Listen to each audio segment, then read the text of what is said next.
خدای ورو سوال کړی دی دا هم دې ته نږدې دی وایي بعض خلک دا وایي چې دا یونس علیه السلام چې د کوم مهي خېټې ته ولیدلی و هغه مهی اوس هم ژوندی دی ځکه چې الله وایي چې للبث فی بطنه الی یوم یبعثون که یونس علیه السلام تسبیح نه وی ویلی او دعاګانې نه وی غوښتلی الله وایي دی به د مهي په خېټه کې وی د قیامته پورې نو د دې نه دا واضح کېږي چې دا ژوندی دی نو دا خبره صحیح ده که نه اوس دغه موږ ته څه پته دی چې اوبو کې وګورو چې ژوندی دی که مړ دی بس سوالونه فالتو سوالونه یې که نه لکه امام شعبي رحمه الله پسې یو کس راغی وایي د آدم علیه السلام او د بیبي حوا نکاح چا تړلی وه د هغو له جواب ورکړي دغه واده کې زه نه وم زه به کې وایم ما به ته مسله بیان کړی او دغه شان موږ خپل یو شیخ سره ناست وو درس ټیم کې یو کس یې تپوس وکړو چې شیخ یو سړی د مهي خېټې ته ولیږي او هلته نه اوبه شتي او نه خاورې شتي دی به لکه اودس څنګه کوي طهارت به څنګه حاصلوي شیخ ورته وی د دې عربو د شیخان چې دي خصوصا د سعودي عرب د دوی د فرضي مسایلو نه ځان سخت لرې ساتي او حدیث کې هم دې نه منع راغلی ده نو دوی کې دا عادت دی نو هغه ورته وی جواب وروسته ګورو داسې کښوي دي لا لا لا لا که فرض هغې فرض کوه دا قیسه یې پرېږدي چې کله څوک د مهي خېټې ته ولیدو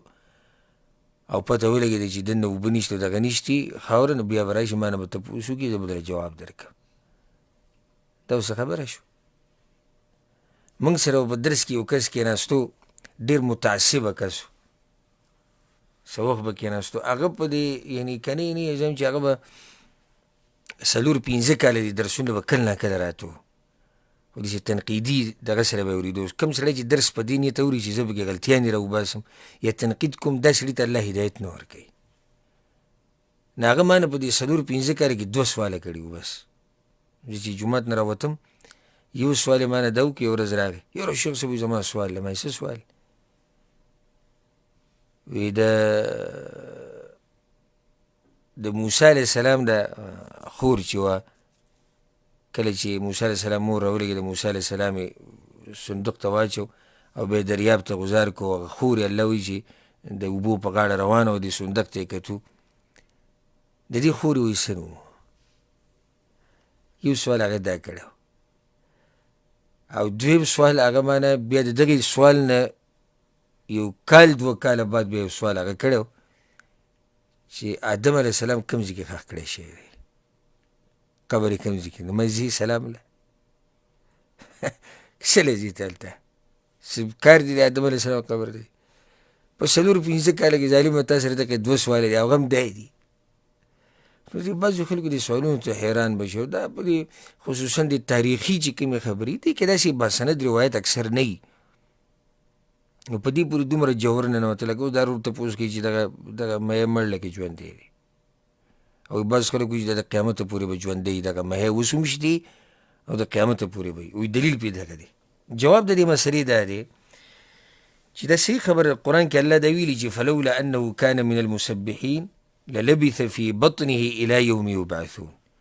که یونس علیه السلام د الله پاکي نه بیانولی که نه نو د مهي په خېټه کې به د کوم وخته پورې قیامته پورې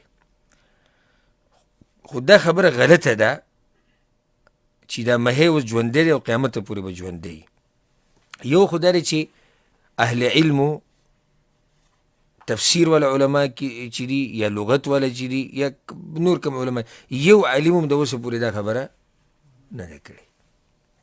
بله خبر دا د استدلال غیر صحیح ده ځکه چې لولا حرف امتناع لوجود دی په دې باندې علما او طالبان ښه پوهېږي یعنی نشو کېدی داسې الله وایي که یونس علیه السلام پاکي نه وی بیان کړی نو دی به د مهي په خېټه کې د کوم وخته پورې قیامته پورې خو دا کېدی نه شي چې یونس علیه السلام د پاکي بیان نه کړي نو چې هغه پاکي بیانوي نو هلته د مهي په خېټه کې د قیامته پورې نشي پاتې کېدی پوه شو بېګن لکه دلیل بل ښکلی دلیل یا مثال پې واله ولولا ان ثبتناک لقد کدت ترکن الیهم شیئا قلیلا ای پیغمبره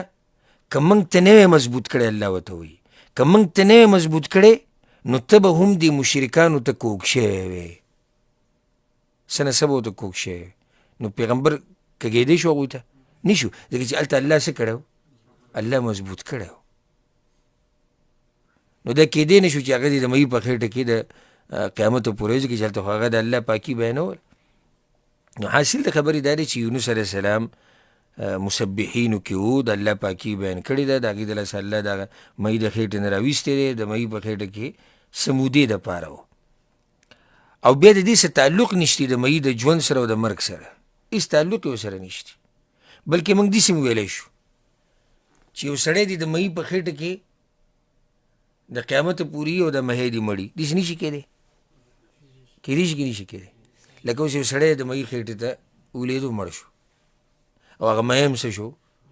مړ شو داسې نشي کېدی چې دی پکې پروت وي کېدی شي ولې نشي کېدی الله ته څه ګرانه خو نه ده که